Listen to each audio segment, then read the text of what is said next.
과거 제가 영광교회 부임한 지 그렇게 오래되지 않는 그 일들을 한번 추억해 보았습니다.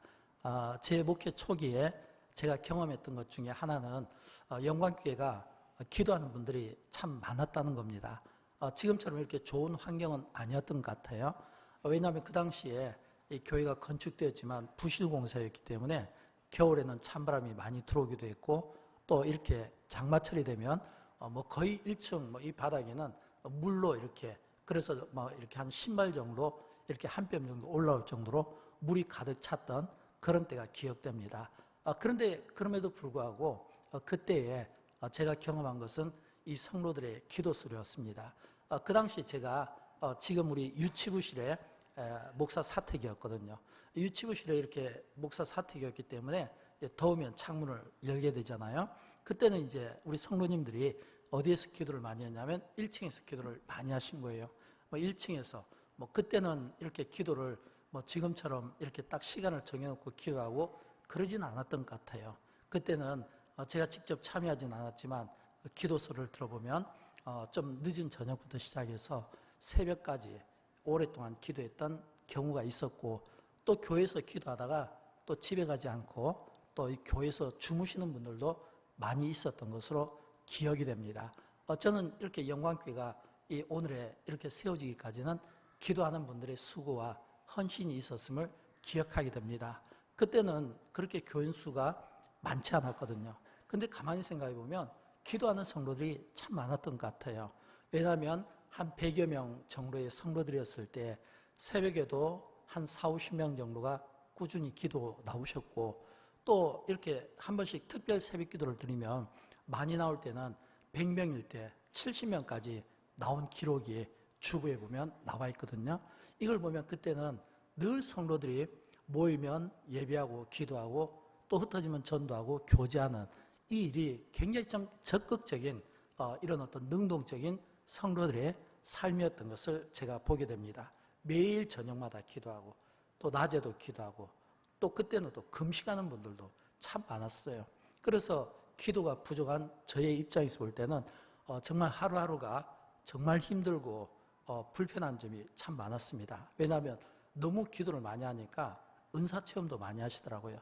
그 당시에 지금은 이제 저희 교회에 계시지 않지만 굉장히 크게 은사 체험했던 분의 간증도 제가 이렇게 좀 들어볼 기회가 있었습니다. 이런 이야기를 제가 말씀드린 것은 한국교회가 영광교회뿐만 아니라 그때만 하더라도 이 기도가 성도들에게 있어서는 이 보편적인 것고, 또 영광교회뿐 아니라 모든 교회들이 비슷하게 기도 운동이 자발적으로 능동적으로 일어나던 그런 시대였던 것 같습니다. 이제 돌아보면 그때와 지금은 좀 차이가 많이 달라진 것 같아요. 어떻게 달라졌냐면 우리 현대 그리스도인들의 삶을 보게 되면 우리가 믿음이라든지 또는 하나님의 나라라든지 또는 성령에 대해서 우리가 이론적으로는 많이 알고 있는 것 같습니다. 학문적으로 지식적으로는 부족함이 없는 것 같아요. 그러나 실제 삶에서 이게 능력으로 보여지지는 못하는 것 같습니다. 제가 참 생각을 해봐요.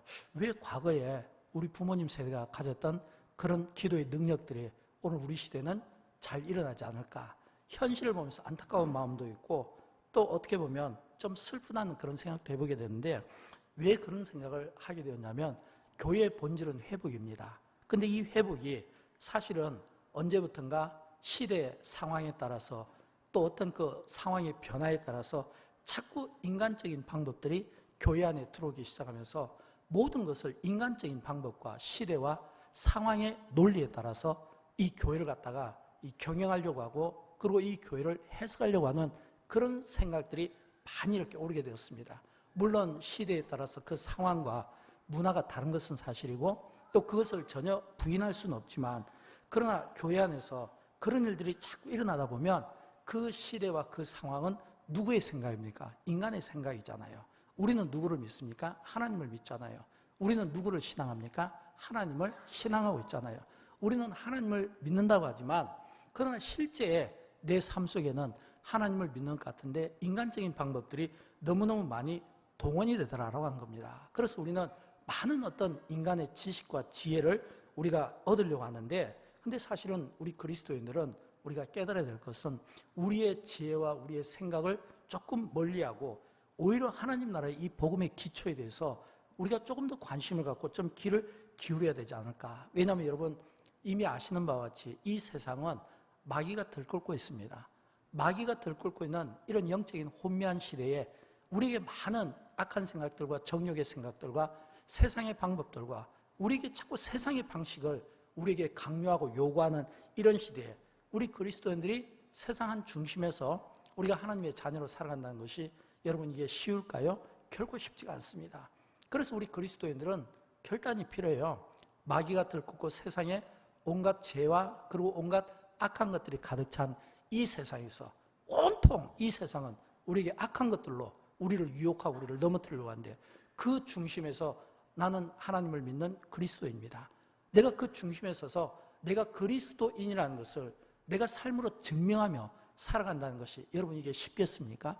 어려운 거예요. 그래서 우리는 때로는 타협을 하기도 하고 때로는 우리가 세상적인 방법을 우리가 수용하기도 하고 그러면서 나름대로 어떤 명분과 논리와 그리고 어떤 나름의 어떤 명분을 가지고 그럴 수밖에 없다는 것을 자꾸 교회 안에서 가르치기 시작하는 거예요. 그러다 보니까 이 교회가 영성에 많이 좀 약해진 이런 모습들을 보게 되는 겁니다. 여러분 성경은 우리에게 그렇게 말씀하고 있지 않습니다. 오히려 성경은 우리에게 처음부터 일관되게 계속해서 하는 말씀이 있어요. 그건 뭐냐면 여러분 능력이 어디에서 나옵니까? 능력은요 말에서 나오는 게 아니에요. 능력은 고린도전서 4장 20절에 보면 이런 말씀이 나오잖아요. 우리 같이 한번 읽어보도록 할까요? 하나님의 나라는 말에 있지 아니하고 오직 능력에 있습니다. 또 고린도서 6장 7절 같이 읽어봅니다. 진리의 말씀과 하나님의 능력으로 의의 무기를 좌우에 가지고 여러분 우리 그리스도인들은 이 하나님의 나라는 말이 있는 게 아니라 능력이 있는 겁니다. 말로 뭐 세상의 어떤 논리나 이성이나 뭐 어떤 세속적인 어떤 여러 생각들 세상이 우리에게 강요하고 세상이 우리에게 요구하는 방식들 이런 것들에 능력이 있는 게 아니에요. 하나님의 나라는 우리가 가지고 있는 어떤 인간의 지식이나 그 화려한 말 속에서 능력이 있는 게 아니에요. 여러분 이 능력은 어디에서 나올까요? 이 능력은 이 진리의 말씀과 이 능력은 우리가 앞뒤 전후 좌우 맥락을 보면 성령과 관련이 있는 것을 봅니다. 하나님의 능력은 어디에서부터 시작하냐면 성령의 은혜와 성령의 기름 부으심과 그리고 성령의 충만함에서부터 이 능력이 시작된다고 하는 사실을 믿으시기 바랍니다. 저는 그런 의미에서 오늘 이 밤에 저와 여러분 우리가 기도할 때 성령님이 어떤 분인가라고 했을 때 저는 두 가지로 여러분에게 좀 설명을 드리고 싶어요. 여러분 성령님은 어떤 분입니까? 성령님은 우리의 연약함을 도우십니다. 우리의 연약함. 이 말을 바꿔 이야기하면 우리 한 사람 한 사람이 얼마나 연약한가? 여러분 강하십니까? 사람들은 나름대로 자신의 어떤 강함을 드러내기 위해서 강한 인상을 심어주고 싶어하고 강한 언어를 사용하고 싶어하고 뭔가 자신이 강하다는 것을 불안할수록 약할수록 더 그 강함을 막 드러내면서 강요하고 싶을 때가 참 많습니다. 그러나 성경은 우리에게 그렇게 말하지 않아요. 어떻게 이야기하냐면 우리가 얼마나 약한가 우리를 이야기할 때 질그릇에 비유하거든요. 질그릇에 비유한다는 것은 이 질그릇은 깨지기 쉽잖아요. 이 말은 뭐냐면 우리가 약하다는 거거든요. 얼마나 약합니까? 여러분 인간의 최초의 인간인 아담과 하와도 에덴 동산에서 뱀의 유혹으로 넘어졌잖아요. 이것은 그만큼 우리가 정욕에 약하고 또 우리가 물욕에 약하고 또 우리가 교만에 약하고 또 우리가 어떤 이런 세상의 어떤 자랑에 약하고 그래서 세상은 온통 세상의 방식으로 막 지뢰를 막 깔아놓은 것 같아요. 그리고 우리가 얼마나 약한가를 우리가 넘어질 때마다 그들은 마치 우리를 조롱하는 것처럼 봐라 너희가 이렇게 약하지 않니? 이렇게 질그릇처럼 너희가 약한 거야. 약하다는 것을 우리에게 계속 보여주고 있는 겁니다. 그런데 참 감사하게도 오늘 본문 말씀에서 성령이 우리를 위해서 하시는 일이 나오는데 로마서 8장 26절에서 뭐라고 이야기하냐면 같이 읽어봅니다. 이와 같이 성령도 우리의 연약함을 도우시나니 그랬거든요. 우리의 연약함을 도우시나니 여러분 여기서 이 돕는다라고 하는 이 헬라의 의미는 이게 어떤 의미를 가지고 있냐면 이 돕는다라는 것은 함께 해주겠다. 함께 손을 맞잡아 주겠다. 그리고 함께 끌어주겠다. 이런 뜻입니다. 이 말은 나의 약함을 성령님이 나를 대신해서 일해주는 것이 아니라 나의 약함을 성령님이 나를 대신해서 일해주는 것이 아니라 이 약함 가운데 내가 이겨낼 수 있도록 내가 견뎌낼 수 있도록 내가 힘을 낼 수 있도록 돕는다는 이 의미는 함께 내 손을 맞잡아 주겠다 이런 뜻이에요. 그리고 함께 내 손을 끌어주겠다 이런 뜻입니다. 이게 성령이 우리의 연약함을 돕는다는 의미인 것입니다. 좀 쉬운 예로 우리가 사도 바울을 한번 생각해 볼게요. 여러분, 바울은 육체의 가시가 있었어요. 그런데 그가 육체의 가시를 가지고 그가 기도를 얼마나 했을까요? 성경은 그가 육체의 가시를 놓고 3번 기도했다고 했거든요. 그런데 이 바울의 이 기도는 그냥 기도가 아니라 생명을 내건 기도입니다. 왜냐하면 그의 삶을 보면 생명을 내놓지 않고 그가 복음 사역을 한 적이 없거든요. 그렇다면 생명을 내놓은 이 기도인데도 불구하고 하나님께서 그 바울의 이 가시를 해결해 주지 않았어요. 해결해 주지 않았다는 것은 그 가시를 안고 살았다는 겁니다. 여러분, 만약 내 몸속에 어떤 가시가 들어있다. 그래서 이 가시를 안고만 살아야 된다면 얼마나 힘들까요? 그 가시가 그 사람에게는 핸디캡이 되어서 만약 이것이 막 이렇게 대나무 목같이 단단하다면 내가 몸을 움직일 때마다 고통스럽지 않겠습니까? 또는 이것이 내 몸에 어떤 장기 속에 하나가 있다면 내가 음식을 먹을 때마다 고통스럽지 않겠습니까? 정확치는 않지만 바울은 이 육체의 가시를 가지고 그가 그 먼 길을 전도 여행할 때보다 매우 힘들었을 겁니다. 그럼에도 불구하고 그 약함 때문에 그가 복음 전도로 쓰임받지 못한 것이 아니라 그 약함 가운데서 주님이 돕는다, 도와주셨다. 이 말은 성령이 약함 속에서 일할 수 있도록 붙들어 주었다는 거예요. 그러니까 바울이 그 은혜의 힘으로 그가 일을 한 겁니다. 그래서 바울은 고백하잖아요. 내가 약함 가운데 하나님의 그 능력으로 내가 오히려 일을 하였다. 그래서 나는 오히려 이 약함이 나를 온전하게 했고 오히려 이 약함이 내가 하나님 앞에 자랑거리가 되었다는 것을 우리에게 들려주고 싶은 겁니다. 고린도후서 12장 9절 말씀인데 우리 같이 읽어보도록 할까요?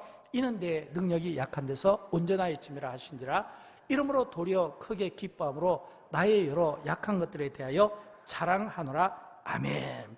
바울에게 약함은 하나님의 능력이었던 것입니다. 사랑하는 여러분, 오늘 여러분에게는 어떤 약함이 없을까요? 아마 어떤 분에게는 몸이 약할 수도 있고 물질이 약할 수도 있고 아니면 어떤 내가 다른 사람과 비교했을 때 뭔가 약한 부분이 있을 수 있어요. 근데 이 약한 부분이 나에게 상처를 주고 내 자존심을 긁는 것이 아니라 오히려 바울이 약함 가운데 그가 능력 있게 쓰임받고 오히려 그것을 하나님의 은혜로 여겼던 것처럼 오히려 이 약함 가운데도 내가 하나님께 여전히 쓰임받을 수 있다고 하는 그 믿음을 고백하고 그 믿음을 증명할 수 있기를 주님의 이름으로 축원드립니다. 이제 우리가 다다음 주에 감사주일이거든요. 이럴 때 나의 그 약함 가운데 내가 불평하는 인생이 아니라 오히려 내가 감사하는 인생으로 내가 하나님께 살아가겠습니다. 이런 이 믿음의 고백과 이런 이 마음의 자세를 하나님께서는 기뻐하시지 않을까라고 하는 것입니다. 성경은 우리에게 성령이 우리를 위해서 돕는 2가지 방법이 있다고 말씀하고 있습니다. 첫째는 성령이 우리를 위해서 돕는 것은 우리가 말할 수 없는 탄식으로 성령이 우리를 위해서 친히 간구해 주신다고 말씀하고 있습니다. 로마서 8장 26절 말씀이죠. 같이 읽어보도록 합니다. 오직 성령이 탄식으로 우리를 위하여 친히 간구하시느니라. 아멘. 여러분, 여기서 이 말할 수 없는 탄식, 이거는 뭐냐면 말로 탄식할 수 없을 정도의 고통을 이야기하는 겁니다. 조금 더 정확하게 표현하면 말로 할 수 없는 탄식. 어떤 상황에서 말이 막히잖아요. 여러분, 어떤 상황에서 말이 막히면 어떻게 됩니까? 그 다음에 나오는 것은 신음밖에 안 나오는 거예요. 신음밖에. 지금 신음을 이야기하는 거예요. 그 성령이 우리를 위해서 이런 말할 수 없는 이 탄식으로 우리를 위해서 우리의 기도를 돕고 우리가 기도할 수 있도록 인도해 주신다라고 하는 것입니다. 로마서 8장에 보면 이제 우리가 사역을 나갈 때 보면 성경 공부를 하거든요. 이 창세기부터 요한계시록 가운데 이 로마서 8장이 복음서 중에서 가장 복음서로 알려져 있고, 그리고 이 로마서 8장은 이 바울이 그가 기록을 할 때 가장 심혈을 기울인 복음서입니다. 그래서 우리는 로마서 8장을 탁 열으면 굉장히 기대감을 가져요. 어떤 기대감을 갖냐면 바울이 이 로마서 8장을 통해서 어떻게 하나님의 역사를 우리에게 풀어서 설명해 줄까. 근데 막상 딱 열으면 어떤 내용이 나냐면 죄부터 시작하는 거예요. 죄부터 시작하고, 그래서 이 육체의 정욕과 하나님의 영으로 이 인간이 내면에서 싸운다는 겁니다. 그래서 육체의 소욕을 버리고 하나님의 영 성령으로 충만해서 하나님의 영으로 이 육을 이겨내라라고 하는 겁니다. 육의 본능은 죽이고 영은 살리고, 육은 우리를 죽이고 영은 살리는 이 이야기를 하는 거예요. 그러면서 그 다음에 2번째 내용이 뭐냐면 탄식하는 내용이 나와요. 어떤 탄식하는 내용이 나오냐면 로마서 8장 22절을 보면요, 피조물이 탄식한다고 되어 있고, 로마서 8장 23절을 보면 성령 받은 하나님의 사람들이 탄식한다고 되어 있고, 또 그 다음에 보면 믿지 않는 불신자도 탄식한다고 되어 있고, 오늘 본문에 보면 성령도 말할 수 없는 탄식을 한다고 말씀하고 있습니다. 무엇을 뜻할까요? 로마서 8장이 복음서인데 그 복음서의 내용이 뭐냐면 전부 다 탄식한다는 거예요. 불신자도 탄식하고, 성령 받은 사람도 탄식하고, 하나님의 사람도 탄식하고, 심지어는 피조물도 탄식하고. 왜 탄식하게 될까요? 그만큼 인간 안에 있는 이 죄가 자연도 탄식하게 만들고, 성령 받은 사람도 탄식하게 만들고, 하나님의 사람들도 탄식하게 만들고, 심지어는 하나님을 믿지 않는 불신자들까지 탄식하게 만든다는 거예요. 왜 탄식하게 만들까요? 그만큼 이 세상은 죄로 가득 차 있고, 그만큼 이 세상은 온통 거짓으로 가득 차 있고, 그만큼 이 세상은 경건한 것 같으나 그 경건의 모양은 가지고 있지만 능력이 상실해버렸다는 거예요. 하나님의 나라는 말에 있는 것이 아니라 능력이 있는데, 이 능력을 상실한 모양만 가지고 있는 오늘 이 현대사회를 지적하는 말씀이 아닐 수 없다고 하는 겁니다. 그런 가운데서 성령이 탄식한다는 거예요. 우리를 위해서 친히 간구한다는 거예요. 그러면 여러분, 오늘 이 모든 이 탄식들을 모아보면 이런 이 탄식들을 대신해서 성령님이 얼마나 심한 가운데 우리를 위해서, 우리의 기도를 돕기 위해서 이런 탄식을 할까라고 하는 생각을 우리가 한번 영적으로 한번 깊이 한번 묵상하는 시간을 좀 가졌으면 좋겠어요. 그 다음에 두 번째, 성령님이 하시는 일이 하나님의 뜻 가운데 우리를 도와준다는 겁니다. 하나님의 뜻 가운데. 본문 27절에 나오잖아요. 우리 같이 읽어보도록 할까요? 이는 성령이 뜻대로 성도를 위하여 간구하심이라. 아멘. 여기 보면 성령이 하나님의 뜻대로 성도를 위하여 간구하심이라 이렇게 있거든요. 여러분, 우리가 기도할 때 우리와 성령님의 차이가 있습니다. 여러분, 기도할 때 우리와 성령님의 차이가 있어요. 여러분, 우리와 성령님의 어떤 차이가 있을까요? 먼저 우리의 기도를 한번 봅니다. 여러분, 정직하게 나의 기도를 한번 살펴보십시오. 우리의 기도는 어떻게 시작합니까? 우리의 기도는 내 필요를 중심으로 해서 시작합니다. 근데 성령님은 어떤 기도를 드릴까요? 나의 필요가 아닌 하나님의 뜻에 우리의 기도를 맞추도록 우리의 기도를 돕는 기도를 드리는 겁니다. 그러니까 사실 우리가 하나님 앞에 기도하지만 대부분 많은 기도가 전부 어떤 기도냐면, 우리의 기도는 우리와 관련된 기도. 근데 하나님의 이 성령님의 기도는 우리가 하나님의 뜻에 맞는 기도를 드리도록 우리의 기도를 옆에서 도와준다라고 하는 겁니다. 왜 성령이 하나님의 뜻에 맞는 기도를 드리도록 우리의 기도를 도와줄까요? 성령님이 하나님의 뜻을 아시기 때문에 그렇어요. 여러분, 우리가 하나님의 뜻을 얼마나 알까요? 창조주신 하나님, 그 창조주신 전지전능하신 하나님을 내가 얼마나 알까요? 얼마나 이해할까요? 그 창조주 하나님을 내 생각에 담을 수 있습니까? 담을 수 없어요. 오늘 인간이 갖는 교만 중에 하나는 자신이 하나님에 대해서 안다고 생각하는 거예요. 그러나 어떤 인간도 하나님을 담을 수가 없어요. 하나님의 생각을 담을 수가 없어요. 그 창조주 전지전능하신 그 하나님을 내가 어떻게 담을 수가 있어요? 어떻게 내가 그 하나님의 뜻을 알 수가 있냐 이거예요. 그래서 우리는 하나님의 뜻을 알기 위해서 성령님에게 굉장히 민감한 이 영적인 이 길을 열고 우리가 이 성령의 음성을 들을 수 있는, 왜? 성령님은 하나님의 뜻을 아시잖아요. 그래서 하나님의 뜻에 맞는 기도를 드리도록 우리의 기도를 돕는다라고 하는 겁니다. 그래서 우리는 할 수만 있으면 기도할 때 우리의 기도가 나의 뜻이 아닌 예수님께서 말씀해 주신 것처럼 아버지의 뜻대로 되기를 원하나이다 라고 하고 아버지의 그 뜻에 맞는 그 기도를 내가 드릴 수 있도록 그 주님의 뜻에 나를 포기할 수 있는 이런 이 영적인 성숙한 기도를 이 밤에 드릴 수 있기를 주님의 이름으로 축원드립니다. 여러분, 우리가 하나님의 뜻에 맞는 기도가 어떤 뜻일까요? 오늘 본문에 보면 로마서 8장 28절과 로마서 8장 13절에 있는 말씀인데 우리 같이 읽어보도록 합니다. 하나님을 사랑하는 자, 뜻대로 부르심을 입은 자들에게는 모든 것이 합력하여 선을 이루느니라. 너희가 육신대로 살면 반드시 죽을 것이로되 영으로서 몸의 행실을 살면 살리니, 이렇게 되어 있거든요. 이게 하나님의 뜻이라고 생각합니다. 사랑하는 여러분, 제가 이렇게 철야 예배를 몇 번 인도하면서 제 안에 이런 어떤 영적인 싸움이 있는 것을 보게 됩니다. 그것은 뭐냐면 예수님께서 우리에게 가르쳐 주신 기도가 있잖아요. 근데 이 기도를 우리가 드려야 되는데 제자들을 한번 생각해 봤어요. 예수님께서 십자가의 그 죽으심을 앞두고 드리는 그 기도는 굉장히 깊은 고뇌의 기도고 영적인 기도였습니다. 그런데 그 영적인 그 기도를 드릴 때 제자들은 어떻게 했나요? 잤어요. 다시 예수님께서 그 제자들을 깨웠는데 또 잤어요. 다시 예수님께서 그 제자들을 깨우러 가셨는데 또 자는 모습을 보고 예수님께서 하신 말씀이 무슨 말씀을 하시냐면 마음은 원이로되 육신이 약하도다 라고 했거든요. 이게 제 안에서 싸우는 영적인 싸움입니다. 여러분, 오늘 우리는 안 그럴까요? 우리 마음은 우리가 영의 기도를 드리고 싶고 영으로 거듭난 기도를 드리고 싶은데, 근데 막상 나의 기도는 이 거듭나지 못한 육의 기도를 여전히 드리고 있다는 겁니다. 나는 영적인 기도를 드리고 싶어요. 몸의 행실은 죽이고 영은 살리고, 몸의 행실은 죽이고 영은 살리고, 우리는 영으로 거듭난 기도, 성령 충만한 기도를, 영권의 기도를 드려야 되는데, 막상 기도를 해보면 이 기도가 언젠가 나도 모르게 자연스럽게 여전히 이 육으로 거듭나지 못한, 영으로 거듭나지 못한 이 육의 기도를 여전히 들고 있다는 겁니다. 이 말은 뭐냐면 여전히 내 안에 있는 이 육체의 소유, 이 육체가, 이 죄가 여전히 나를 주관하고 있으니까 내가 주인이 되고 내 생각이 중요하고 내 판단이 중요하고 자꾸 자기 생각을 이야기를 하고 싶어하고 자기 계획을 이야기하고 싶었는데, 이건 하나님의 뜻과는 전혀 무관하다는 거예요. 여러분, 오늘 여러분의 기도를 어떤가요? 제가 몇 주 동안 계속 기도하면서 제가 고민한 게 그겁니다. 하나님, 제 마음은 영의 기도를 원합니다. 제 마음은 영으로 거듭난 기도를 드리기를 원합니다.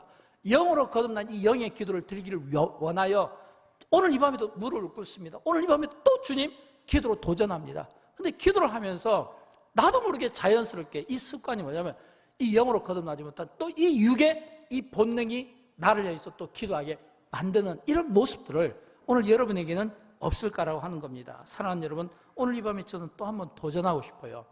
우리 모두가 하나님 앞에 기도할 때 저는 영으로 거듭난 기도를 드렸으면 좋겠고, 영으로 거듭난 이 기도는 성령의 기도고 성령이 충만한 기도고 성령의 인도하심의 기도고, 내가 내 의지로 기도하는 것이 아니라 성령님이 나를 붙잡고 성령님의 그 은혜 아래서 성령께서 강건적으로 기도시키는 그런 그 성령의 은혜 충만한 이 기도를 이 밤에 드릴 수 있기를 주님의 이름으로 축원드립니다.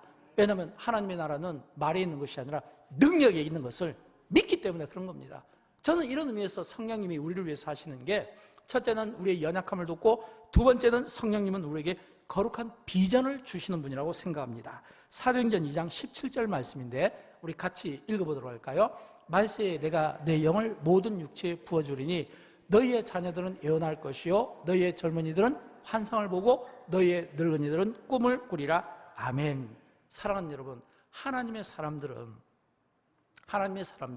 이 자리에 있는 우리 노인분도 있고 젊은 분도 있고 자녀분들도 있는데, 하나님의 사람들은요, 저는 이 말씀을 붙잡고 성령의 새바람을 기대해야 된다고 믿습니다.